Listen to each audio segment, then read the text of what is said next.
Taste the Daily.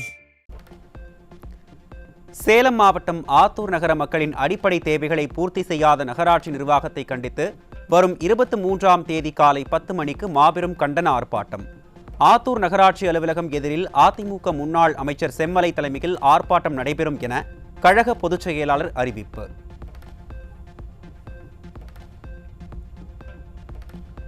Kerala மாநிலத்தின் மருத்துவ கழிவுகள் தமிழ்நாட்டின் எல்லை மாவட்டங்களில் தொடர்ந்து கொட்டப்பட்டு வருவதை தடுக்க தவறிய ஸ்டாலின் அரசுக்கு எதிர்க்கட்சித் தலைவர் எடப்பாடி கே பழனிசாமி கடும் கண்டனம்.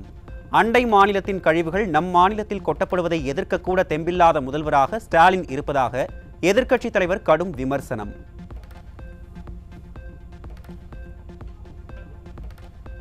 நெல்லை மாவட்டத்தில் கொட்டப்பட்ட கேரள மருத்துவ கழிவுகளை 3 நாட்களுக்குள் அகற்ற தென்மண்டல தேசிய பசுமை தீர்ப்பாயம் உத்தரவு.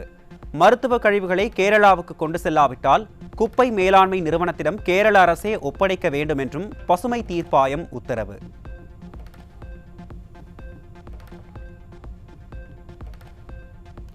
அதிமுக பொதுச் செயலாளர் எடப்பாடி கே பழனிசாமிக்கு எதிரான வழக்கை தள்ளுபடி செய்தது சென்னை உயர்நீதிமன்றம்.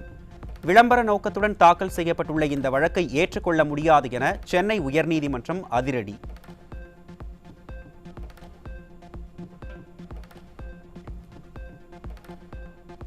மருத்துவமனைகளில் மருத்துவர்கள் இல்லை, மருந்துகள் இல்லை, அடிப்படை வசதிகள் இல்லை என எளிய மக்கள் வேதனை தெரிவிக்கும் நிலையில் மக்களை தேடி மருத்துவம் என்கிற விளம்பர திட்டத்தில் 2 கோடி பயனாளிகள் பயனடைந்திருப்பதாக அள்ளிவிடும் அமைச்சர். 2 கோடியாவது பயனாளிக்கும் நாளை 12 மணிக்கு ஈரோட்டில் மருந்து பெட்டகத்தை ஒரு கிராமத்தில் தரவிருக்கிறோம் என்கின்ற மகிழ்ச்சியான செய்தி.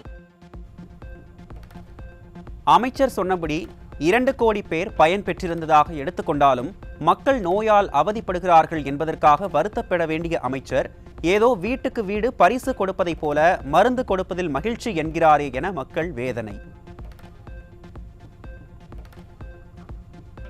மகளிர் உரிமை தொகை வழங்காதது குறித்து அமைச்சர் சாத்தூர் ராமச்சந்திரனை முற்றுகையிட்டு கேள்விகளால் துளைத்தெடுத்த பெண்கள். விரைவில் நடவடிக்கை எடுக்கப்படும் என சமாளித்த அமைச்சரிடம் உரிமை தொகை திட்டம் தொடங்கிய நாள் முதல் இன்று வரை மொத்தமாக கொடுப்பீர்களா என கிடுக்குப்பிடி கேள்வி கேட்ட பெண். ரொம்ப வயசான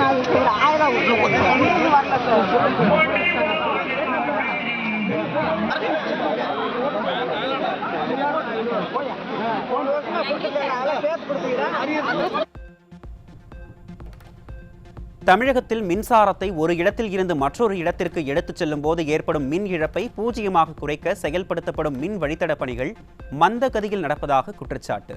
மத்திய மாநில அரசுகளிடையேயான ஒத்துழைப்பின்மை மற்றும் பல்வேறு அரசியல் காரணங்களால் மத்திய அரசிடமிருந்து நிதி பெறுவதில் சிக்கல் நீடிப்பதாக தகவல்.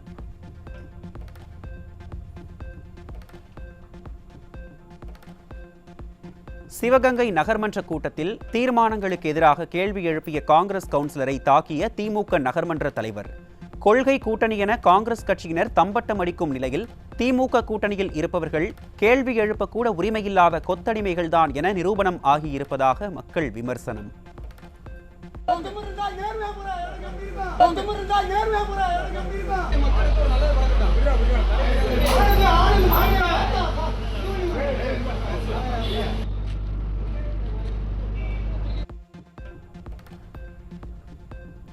விழுப்புரம் மாவட்டம் விக்கிரவாண்டி அருகே தேர்தல் வாக்குறுதியை நிறைவேற்றாமல் ஏமாற்றிய ஸ்டாலின் அரசை கண்டித்து சாலை மறியலில் ஈடுபட்ட கிராம மக்கள். உரிமைக்காக ஆத்திரத்துடன் போராடிய மக்களை வலுக்கட்டாயமாக கைது செய்து அராஜகத்தில் ஈடுபட்ட காவல்துறை.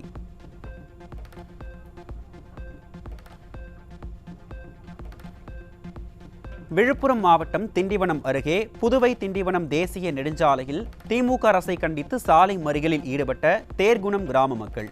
பெஞ்சல் புயலால் பாதிக்கப்பட்ட மக்களுக்கு நிவாரணம் வழங்குவதில் திமுக அரசு பாரபட்சம் காட்டுவதாக மக்கள் குற்றச்சாட்டு.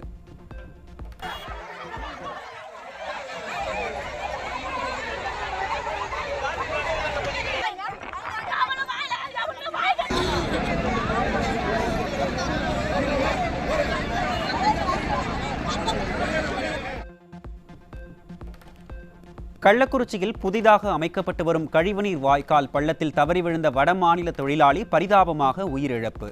முறையான பாதுகாப்பு வசதிகளுடன் கால்வாய் அமைக்கும் பணிகளை மேற்கொள்ள வேண்டும் என எத்தனை முறை எடுத்துச் சொன்னாலும் நிர்வாக திறனற்ற ஸ்டாலின் அரசுக்கு உரைப்பதே இல்லை என மக்கள் வேதனை.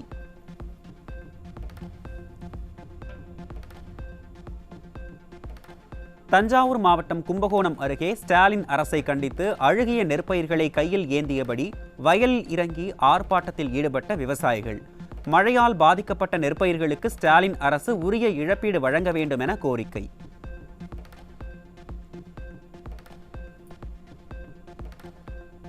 கள்ளக்குறிச்சி மாவட்டம் கல்வராயன் மலையில் பெருமானத்தம் கிராம மலை உச்சியில் பயிரிடப்பட்டிருந்த கஞ்சா தோட்டம் கண்டுபிடிப்பு. 104 கிலோ எடை கொண்ட 21,500 கஞ்சா செடிகளுடன் இருவர் சிக்கினர்.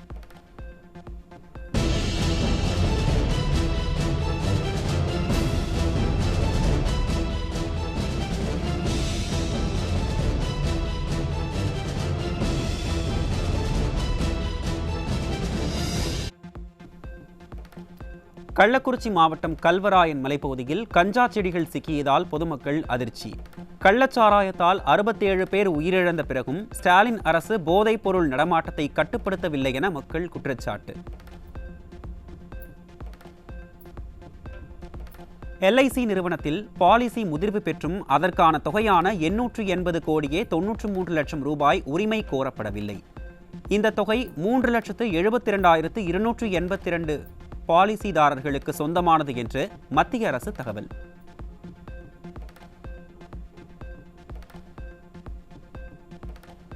$148 பொருட்களுக்கு வரி சீரமைப்பு செய்ய பரிந்துரை.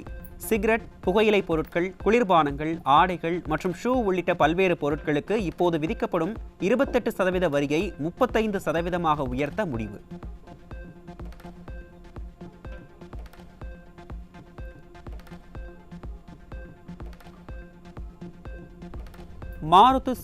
மாருதி சுசுகி நிறுவனம் நடப்பாண்டில் 20 லட்சத்திற்கும் அதிகமான கார்களை தயாரித்து புதிய மைல்கல்லை எட்டியுள்ளது.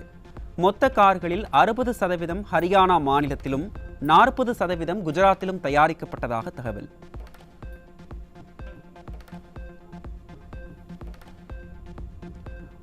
ஒரே நாடு ஒரே தேர்தல் சட்ட முன்வடிவை தாக்கல் செய்தபோது 4 மத்திய அமைச்சர்கள் உட்பட 20 பாஜக எம்பிக்கள் மக்களவைக்கு வராத அவலம்.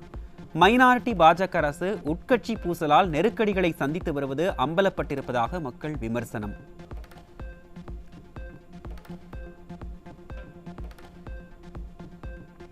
நாடாளுமன்ற வளாகத்தில் பாஜக மற்றும் எதிர்க்கட்சி எம்பிக்களுக்கிடையே ஏற்பட்ட மோதலில் பாஜக எம்பி பிரதாப் சந்திரா சாரங்கி மண்டை உடைந்தது.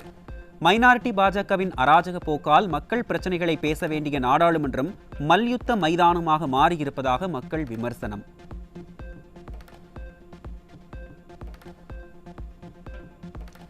எதிர்க்கட்சிகள் தொடர் அமளி.